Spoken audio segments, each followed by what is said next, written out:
Welcome to Sports Spectrum, the sports and faith podcast that brings Jesus back into the conversation. Here's your host, Jason Romano. Hey guys, welcome to the show. So excited for our conversation today with Kelly Gramlich. I am Jason Romano. This is Sports Spectrum. Make sure you check out our website, sportspectrum.com, for all of our content, podcasts, daily devotionals every day, Monday through Friday, and articles updated every single day over at sportspectrum.com. And then if you have an idea for a guest, somebody that you'd like to see featured on Sports Spectrum or maybe this podcast, you can email me directly, jason@sportspectrum.com, jason@sportspectrum.com. And like I said, Kelly Gramlich is our guest. We are really excited for you guys to hear our conversation with Kelly. She works with the ACC Network as a college basketball analyst. She's also the co-host of the Gramlich and McLean Talk ACC Sports podcast, and she works as a radio host as well for Out of Bounds at 105.5 The Roar down there near Clemson, the flagship station for Clemson sports in South Carolina. So Kelly is on the radio, she does a podcast, she's a TV analyst, and she's also a follower of Christ. And we learn about Kelly's journey here today on the show. She was a former Clemson college basketball player and earned her bachelor's in 2014 and her master's in 2016 from Clemson. She was a pretty good basketball player too, all-state in high school and a McDonald's All-America nominee in Texas. She's from the Austin, Texas area.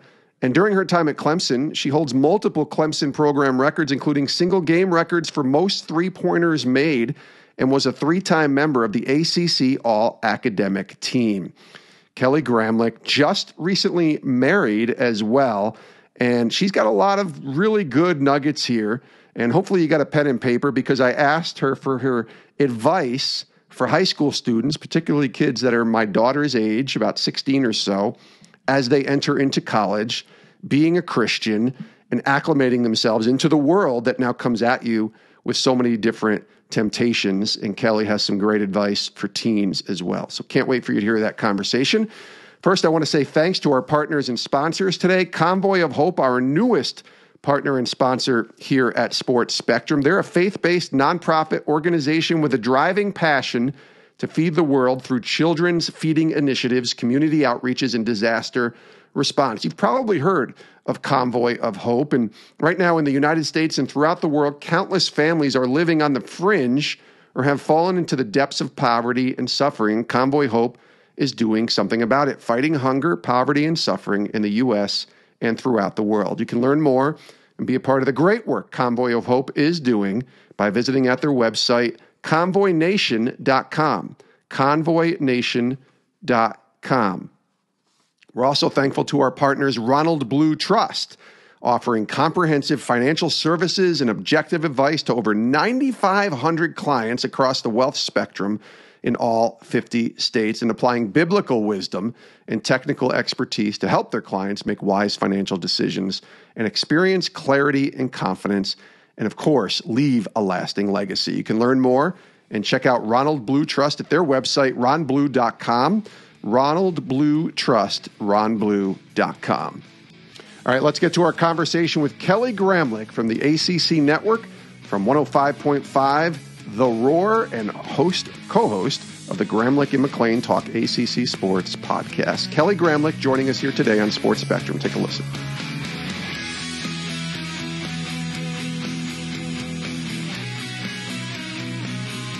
Hi, Kelly. Welcome to the show.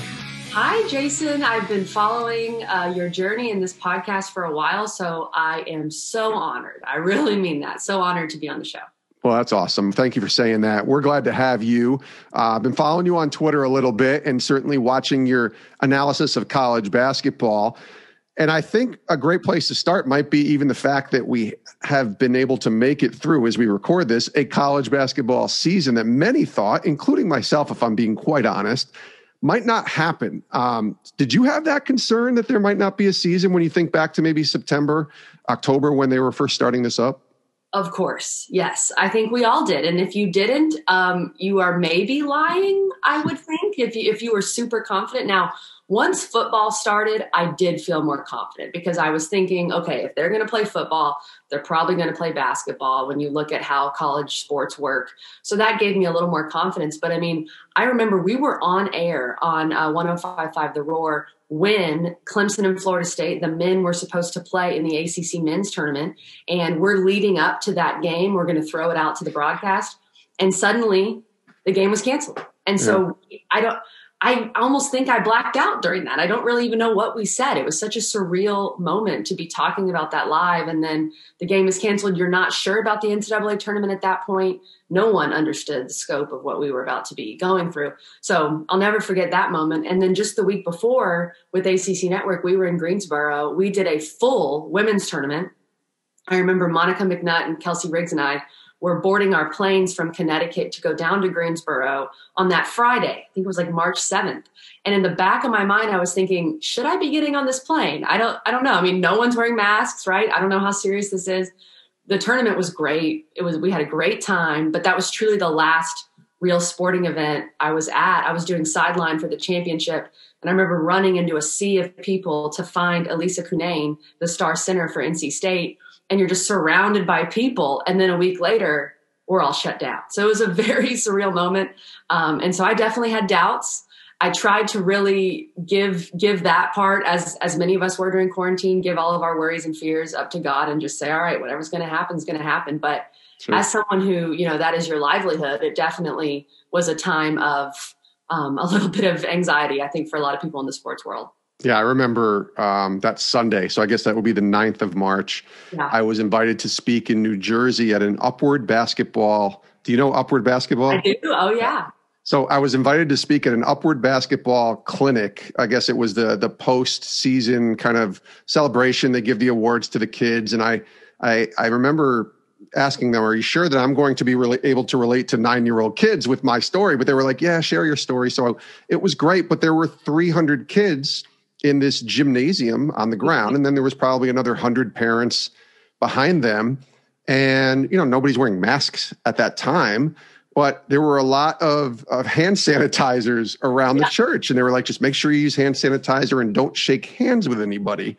But it wasn't the thought that we couldn't gather in a large gym with 300 people, even on as recently as March 9th. And then I think 2 or 3 days later is when everything shut down, as you described, and the world was completely, thrown upside down. Now, for you had COVID recently, right? You had to go through this yourself. What was that experience like? I did. Yes. I had been very fortunate throughout most, all of 2020. And my husband and I traveled to Texas to see my family, and we were super safe. We got tested before, all that stuff. So, all the worries that come with that, we were lucky that we didn't have any issues. But then coming back, I got it about 2 weeks ago.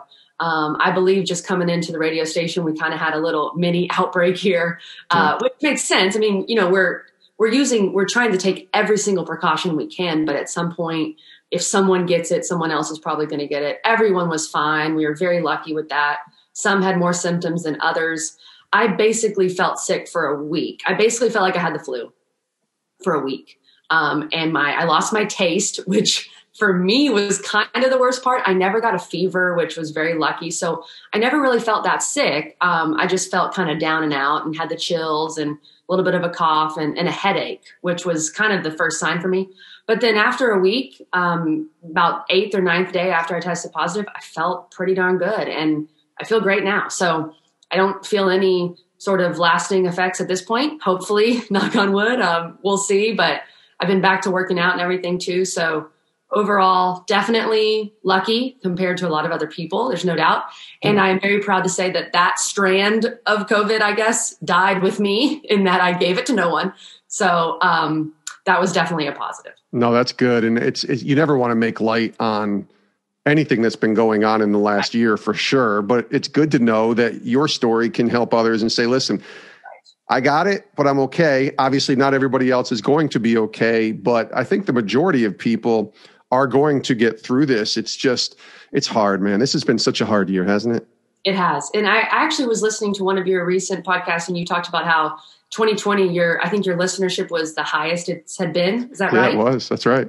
And, I wonder if we look back on 2020 and we look at, especially maybe online Christian podcasts, online sermons, whatever, because we aren't gathering as much, but just the overall usage of that. Because I think this year, for all of the lives that we've lost, which we never want to make light of, but for all that, you know, there are some silver linings. And I think part of that is you had a lot of people who were wondering, you know, why is this happening? What does this mean? And had some time to reflect, and were maybe even caused to turn more towards Jesus because they just had no answer for what on earth was happening. Yeah, I mean, that's the hope, right? I mean, that's where we are. And I think a lot of people have, I mean, even just today, there was a couple people that had passed that are in the sports world. And whenever I see a death in sports, or even just a death of a famous person or an influencer, it always brings me back to my faith. And I'm like, man, I hope that person had faith. And I hope the people around them who, knew them or had also start to really think about their faith, because that's what I believe is that we have a choice to make. And, you know, I always say eternity is at stake here. And if 2020 and the COVID pandemic hasn't opened up all of our eyes to kind of understand how out of control things how not in control, I should say, we all are, it's been this year, right? Oh, there's no doubt. And this is maybe a little bit of a nerd alert, but recently I have been, this is a weird sentence, I have been kind of obsessed with the book of Ecclesiastes. Again, weird sentence. But I think it's a very underrated book. And the verse, everything is beautiful in its time. He has set eternity on the human heart, but no one can fathom what God has done from beginning to end. That verse, I actually read Jenna Bush's book where she was talking about her grandparents, but she was so set on that verse the whole time. And so it really got me to dive into Ecclesiastes. And that book, if you just read it surface level, you can think, oh my gosh, this is depressing, right? But I think the main theme of it is like everything that any human being is going through right now, someone has gone through it before. You know, nothing is new under the sun, that kind of thing. And so it has been comforting that, you know, this world, you know, we're not long for this world. This world is not supposed to be perfect, but if there is some sort of solace, it's that people have gone through pandemics before and they've made it. Society has made it. But really anything that you're going through in this pandemic, humans have gone through it before, and God has gotten those humans through it. So that's just been something that even more so, you know, with the pandemic, would I have taken a deep dive into Ecclesiastes before this pandemic? I don't know, perhaps. Right. Yeah. It has definitely, it has led me there in some weird way. So what do you think we'll say when we look back at this time in our lives? I don't know, maybe 10 years from now, where, I don't know, maybe you're a mom at that point, or, you know, when my daughter's 16 right now and she's going through it in the high school world of being online. Right. Very tough time to be a high school kid. But I wonder, like, when we look back, what do you think we'll say when we think about what we've been going through here? It's interesting because I think God gives us this weird gift where we remember hard times to not be as bad as they were. At least that's what I find myself doing sometimes, as I look back on something that was really hard at the time and my mind somehow shifts it and says, oh, it wasn't that bad. So I hope that we don't do that in some respect. I hope that we remember this for what it really was, that it was a time where there was so much uncertainty and there was so much loss of life and fear. But in the end, we were able to push through it. And I think it really shows how humans can adapt, right? We are a species that can get through almost anything. We have in the history of the world. And I think we've done it by leaning on God and leaning on Christ. And so I hope that a lot of people were pushed towards him during this time, for better or worse. And then I also think just that attitude of gratitude. I know that sounds kind of like a cliche saying, but you know, the first basketball game I did, I was just so happy to be calling a game, like so happy to be calling a game. And even this year in college basketball, some people have said, well, I'm not as interested because Duke and North Carolina and Kentucky aren't that good. And I'm saying, no, like I'm watching games every night of random teams that some people might not be paying attention to, but I'm just so thankful that we have it. And especially down here on our Clemson radio station, to have football, like our listeners, I felt like everyone really was able to feel that gratitude for having a season, even though it wasn't perfect. It wasn't even ideal, but it happened. So just hopefully we can carry that gratitude forward too. Yeah, absolutely. I mean, all you got to do is go back to the summer and the spring and remember when there were no sports. And those video shows that we did, Jason, I'm telling you, we did like a fast food bracket, like March and April when there was nothing. I don't know how we made it. Yeah, we just started filling time, and thankfully the Michael Jordan documentary came, and that was huge. That allowed us to talk about some things too. Kelly Gramlich is our guest here on Sports Spectrum. So let's shift the perspective from the pandemic and COVID and all these other things that we just talked about to your journey a little bit. Let's go back to, 2002, 2003, when 10-year-old Kelly is thinking about what life might bring and not thinking about a pandemic or COVID. What was life like then? Faith, certainly basketball, maybe some of your sports heroes. Who was 10-year-old Kelly? Oh man, 10-year-old Kelly was obsessed with basketball. I mean, just obsessed. Like that's all she really thought about. My dream was, when I was younger, probably about 10, well, maybe a little younger than that, because the WNBA did exist by the time I was 10, but younger, I wanted to play in the NBA. And I don't think anyone had the heart to tell me that wasn't going to happen. But as the WNBA came to be, I became obsessed with that. I had the orange and white ball. I was a Houston Comets stan. I mean, I loved them, Sheryl Swoopes, everything. So definitely basketball was kind of my main focus. As I got older, though, I think, as you get into your teenage years, you start to realize, okay, Kelly, as much as you love shooting hoops, there's a little more to life than that.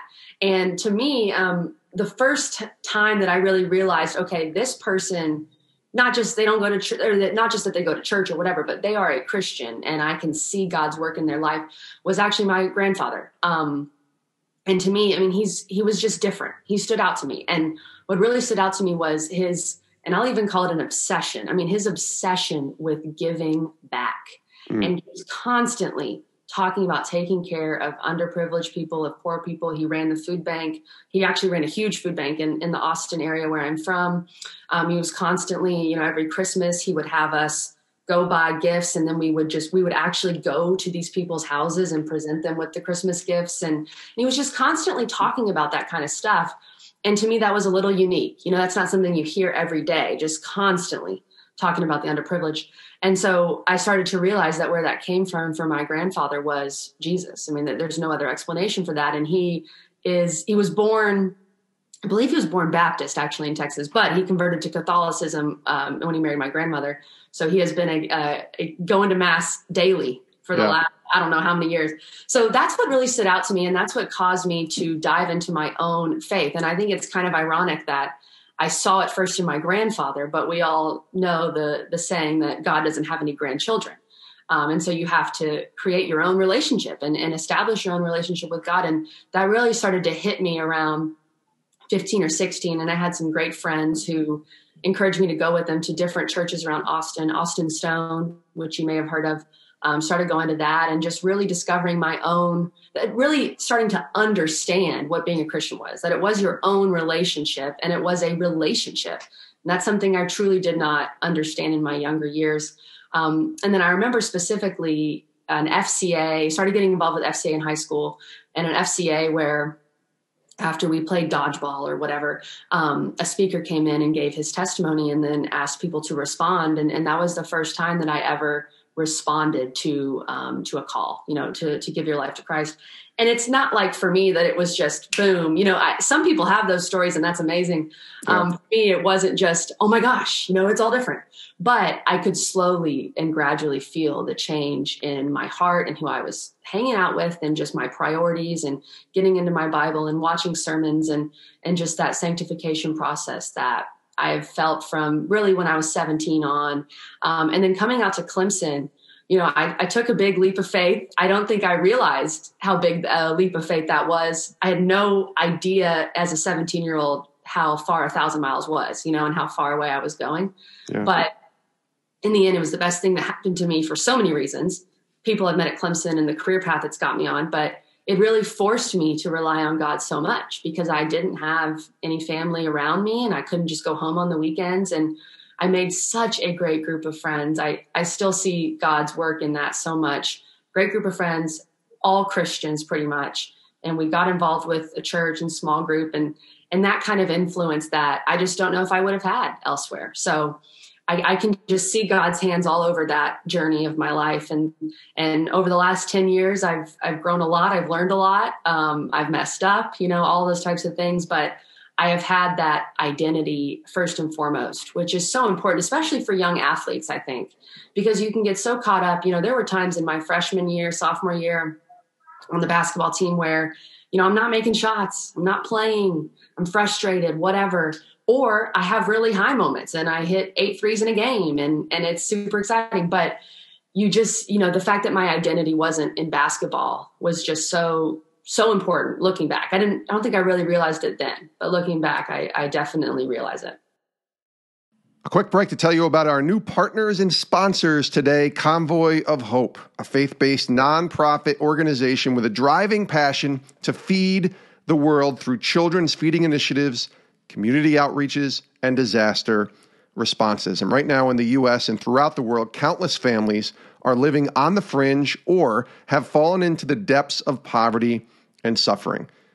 But you can make a difference. And right now, we need you to join the starting lineup with Convoy of Hope and join your favorite players and teams in partnering with Convoy of Hope to fight hunger, poverty, and suffering in the United States and throughout the world. And in doing so, you can advocate, give, network, and volunteer to help ensure that those in need receive hot meals, groceries, haircuts, health and dental screenings, hygiene kits, shoes, clothing, family portraits, and much more.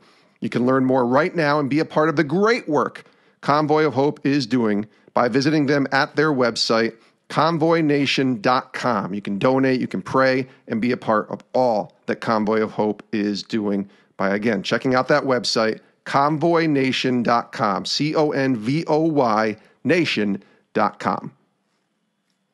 We're also presented today by our friends at Ronald Blue Trust. Their advisors applying biblical wisdom and technical expertise to help clients make wise financial decisions to experience clarity and confidence and leave a lasting legacy.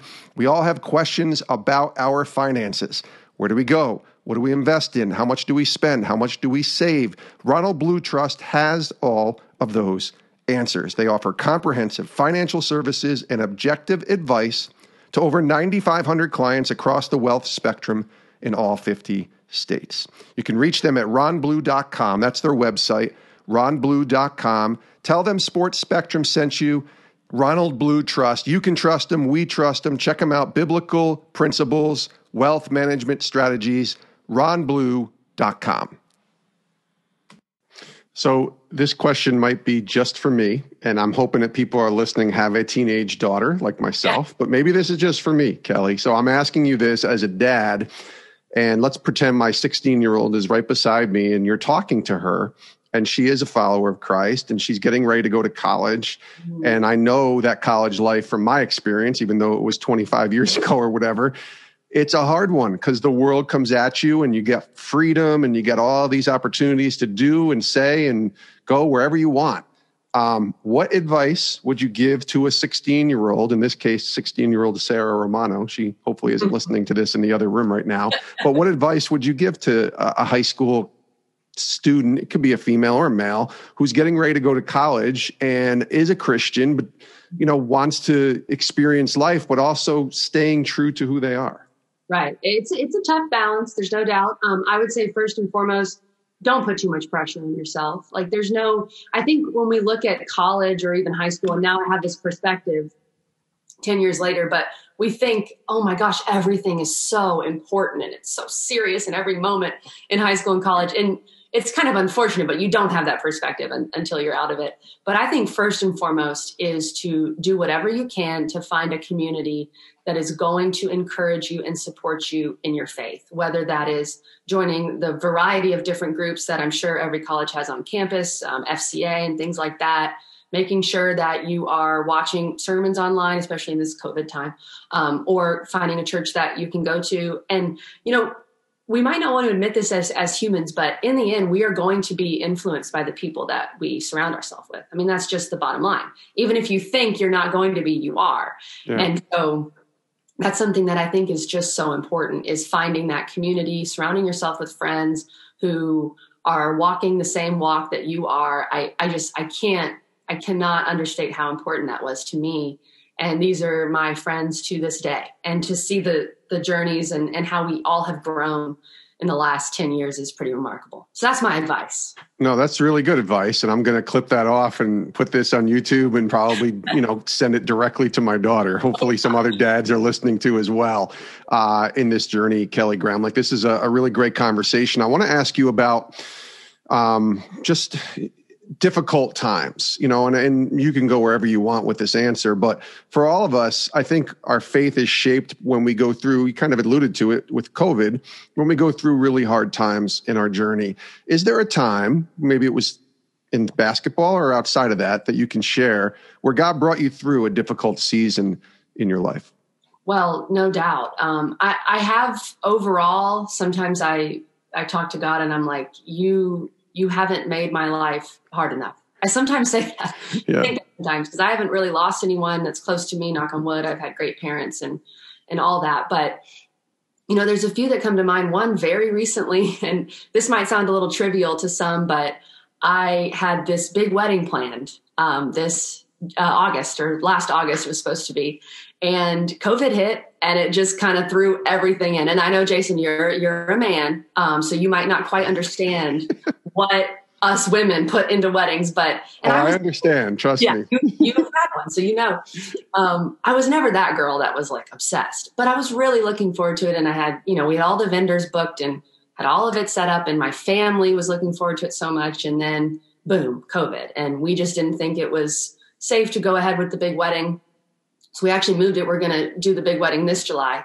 We did go get married though. And that's something that I really learned. We went to the courthouse, just me and Nick and our pastor, and got married at the courthouse in July. And what was amazing is, as I've looked back and reflected on that, I felt like I learned so much in that season that I was looking forward to the circumstance and the flowers and all this stuff of the wedding. Sure. But I think what God really taught me, and look, there were some tough times. I mean, I was upset at times. There's no doubt, as a lot of brides were last year, I know.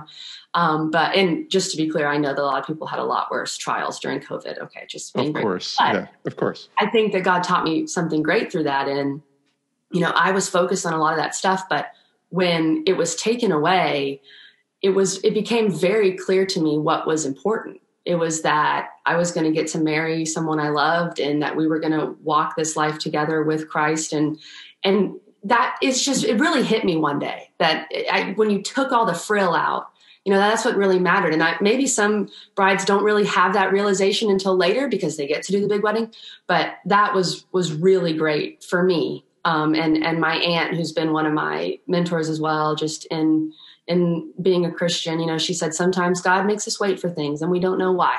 And we just have to kind of give it up and accept that. So I know it may not be a super big trial, but it was definitely something that I learned a lot through. And I'm weirdly enough thankful for it.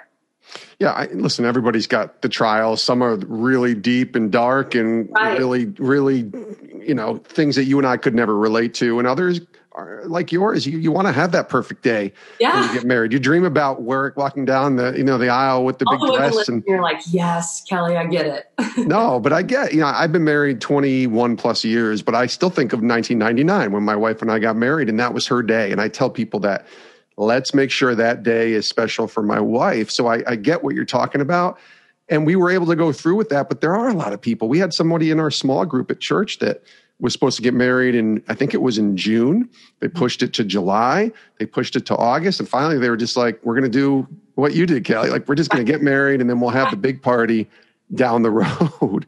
I'm glad we did that too. That actually just going and getting married, because it just was kind of a moment with us, and just also showing, just being together, our commitment to each other, our commitment to God, and just not waiting on that. I'm really happy with that decision too. No, that's good. As we wind down, I want to ask you, this broadcasting thing has really, blossomed for you in the last few years, and God's opened up a lot of cool doors. You said your dream was initially to be in the WNBA or the NBA, but now you get to call games and you get to be a basketball analyst, and you're doing a radio show and a podcast. So you're living this broadcasting dream right now. What has these last few years been like for you in this broadcasting world? Man, I've just gotten so lucky, truthfully, and just so blessed. Really, I mean, it's been so much fun, and a lot of doors have been open, like you said, Jason. A lot of it starts with, I talk about coming out to Clemson, the people I met out here that have given me opportunities and chances to get into the broadcasting world, whether it's radio or calling games when I was doing radio for Clemson women's basketball and stuff like that, and ACC Network Extra, and it just kind of propelled me to where I am now. And I really try to not take anything for granted. I love what I am doing. I think the fact that I get to do a job that I really enjoy, I try to think about that so often. Yep. And I try to pray to God to put that on my heart, to be super grateful, because I know people, they go to work daily in jobs that they don't love, and they do it for their families and they do it admirably. But this is something that I'm so fortunate to be able to do what I love. And the ACC Network stuff, that was all, it's truly a God moment. I mean, I made a reel of stuff I had done with the ACC Network Extra, and I was sending it around. And of course, Eric McLean was he had an in, so he was helping me. He was talking me up. Yeah. Mac was kind of like, I joked that Mac was my agent up in Bristol, just talking to people. It was so great. Yeah. I actually just DM'd, for the kids out there, you direct message your reels and see what happens. I was sending it out to anyone I could think of, and I was really just asking for notes, truthfully, because I didn't have any illusion that, boom, see the reel and it's happening. So I ended up sending it to Aaron Katzman, who's one of our producers at ACC Network, who's a great guy. And he responded. He gave me some notes, and that's what I just thought it was done at that point. But he told me later that he passed it up after that, and that reel really got me hired. So it's kind of a crazy story, super, super lucky. But I just think the main theme from how I've gotten to where I am, and of course still have a long way to go, sure, is just constantly putting yourself out there, asking for help, asking for notes, asking for just a call to network. There were a lot of people that did that for me. Debbie Antonelli just let me call and talk to her, Wes Durham, so many others. So the amount of great people that I've been able to come into contact with is incredible. And I trace a lot of that back to Clemson, to be honest. What's the worst they can say? No, right? That's what I tell people all the time in this business. Like, if you don't want to live your life thinking about what ifs all the time. Somebody said, I'd rather live a life of oh wells than a life of what ifs. Yeah. And I thought, that's it. Like, especially if you're trying and you have a passion to be in a business or to pursue something like broadcasting, mm-hmm. Oh well is a lot better than what if, right?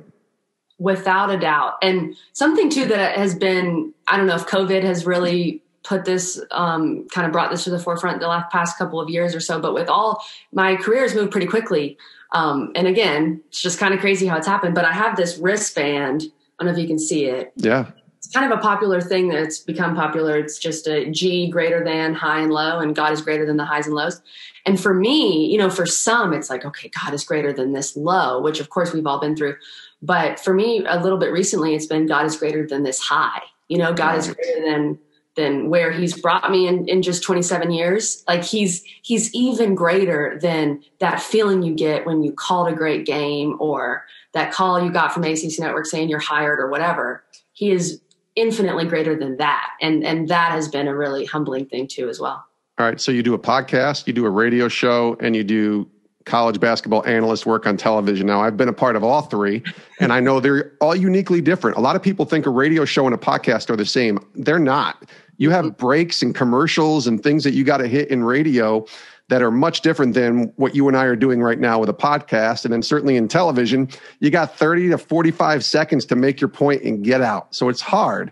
But if you were to pick one, we're gonna say you can have all three, Kelly. I promise you. Man. But if you're picking one and you're about to do your radio show, so maybe this is your answer, which one is your favorite to do at this point? This is tough. I know, because you got bosses all different areas too. We don't want to upset anybody. My favorite kid. Oh gosh. So they all are great. They all have amazing aspects to them. I think what I love about all three are the people I get to work with. There's no doubt. Kelsey Riggs, Monica McNutt, Coach Muffin McGraw at ACC Network. It's truly so much fun. They're great human beings. Eric McLean on the podcast. I love that guy. We've known each other for 10 years, and it's just been a great friendship. And then my co-host, William Quackenbush, on the radio show.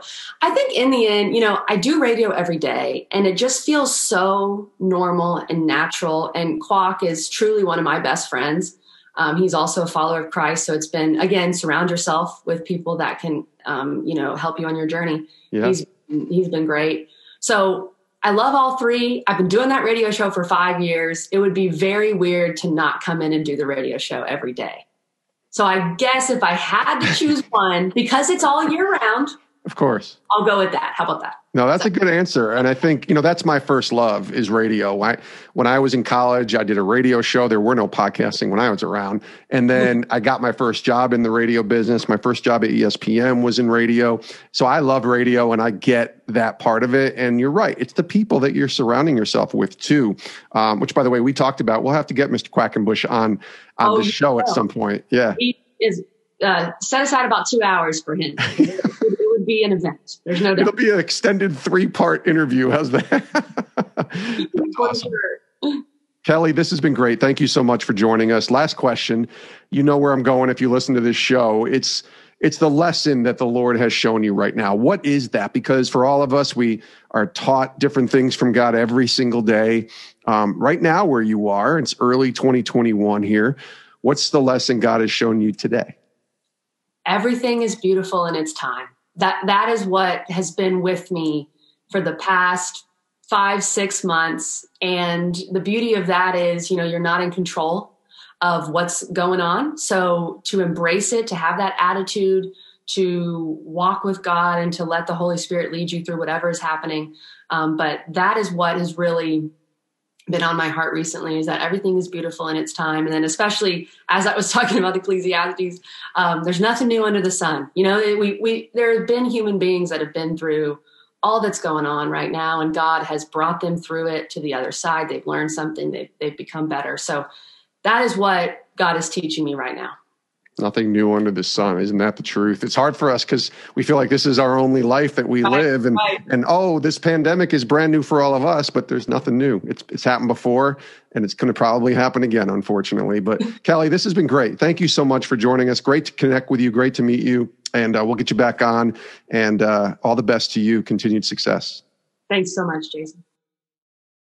And many thanks to Kelly Gramlich from the ACC Network for joining us here on Sports Spectrum. Do make sure you give her a follow on Twitter. She's really a great follow, especially if you love college basketball. But she's a great follow, a person who loves Jesus, wants to live her life with integrity, wants to be the best example that she can be for Christ in the sphere of college basketball, and certainly really overall talking all sports as she works at The Roar 105.5 down there in South Carolina, in the show Out of Bounds with William Quackenbush. So good stuff there from Kelly Gramlich. We really appreciate her sharing her story here on Sports Spectrum. There's nothing new under the sun. That's my takeaway from this conversation with Kelly. There is nothing new under the sun. And I got to dive back into Ecclesiastes as well, as she's been doing and getting in the Word and reading about what the book of Ecclesiastes has to say. So good stuff from Kelly. Appreciate her joining us here today on the show. We also appreciate our partners and sponsors, Convoy of Hope. Make sure you check out convoynation.com to learn more and to partner with Convoy of Hope to fight hunger, poverty, and suffering in the U.S. and throughout the world. And then if you got some financial questions and concerns, you're just wondering where you might go, what kind of investments to make, right now is a great time to contact Ronald Blue Trust. Check them out at ronblue.com to learn more. Ronald Blue Trust, ronblue.com. Also, make sure you check out our website, sportspectrum.com, and do us a favor as well, whatever app that you're listening to this podcast on. Click that subscribe button, rate and review. It helps get the word out, and it helps you never miss an episode of Sports Spectrum's podcast. There's a ton of episodes out there. If you're a new listener and you're just joining us, first of all, welcome to the show. Thank you for tuning in. But we have about 600 plus episodes that go back 4 years now of this podcast that you can go back and listen to here at Sports Spectrum. All stories that intersect the world of sports and faith in Jesus Christ. So again, thanks for tuning in. We'll see you next time. My name is Jason. I hope you all have a great rest of your day, and please do stay safe.